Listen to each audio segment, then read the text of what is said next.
புதிதாக இந்த உலகத்திற்குள்ளே வருகிற இஸ்லாத்திற்கு புறம்பான பழக்க வழக்கங்களில் நிறைய பேர், அல்லாஹ் பாதுகாக்க வேண்டும், ஈமானை இழக்கிறார்கள். கஷ்டம்தான் இந்த காலத்தில் ஈமானோடு ஒருவன் போராடி வாழ்வது என்பது. பிரபலமான ஒரு நபிமொழி நீங்கள் அறிந்திருக்க கூடும். நபிகள் நாயகம் ஸல்லல்லாஹு அலைஹி வஸல்லம் சொன்னார்கள், அஸ்ஸாபிரு ஃபீஹிம் அலா தீனிஹி கல் காபிதி அலல் ஜமர் சயஅதி அலன் நாஸி ஸமானுன்.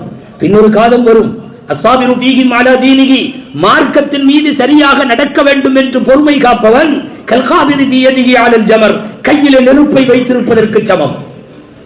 அவனால் கையில நெருப்பை வைத்திருப்பவன் ஸ்டேபிளாக இருக்க முடியாது அல்லவா? அவன் கையில நெருப்பு, அவன் துள்ளுவான், கையை உதறுவான், தட்டடிவான், தடுமாற்றம் அடைவான், கீழே போட போவான். கையில நெருப்பை வைத்திருப்பவன் சரியான ஸ்டேபிளாக இருக்க முடியாது. அதுபோல தான் மார்க்க நெறிகளின்படி ஒருவர் வாழ வேண்டும் என்று முயற்சித்தால் கூட முடியாமல் போகும். இந்த ஹதீஸ் ஒரு பெரிய வருங்கால அபாயத்தை சொல்லுகிற செய்தியாக இருந்தாலும் கூடவே ஒரு நல்ல வாக்குறுதி சொல்லுகிறது. ஸல்லல்லாஹு அலைஹி வஸல்லம் சொல்லுகிறார்கள், மார்க்கத்தின்படி வாழ முடியாத காலத்திலும் யாராவது வாழ முற்பட்டால் அவர்களுக்கு கூலி சொல்லுகிறார்கள். நபி ஸல்லல்லாஹு அலைஹி வஸல்லம் அஜ்ரு 50 மின்கும், சஹாபாக்களை அமர வைத்துக் கொண்டு சொன்னார்கள், உங்களை மாதிரி 50 பேரின் கூலி அவர்களுக்கு கிடைக்கும்.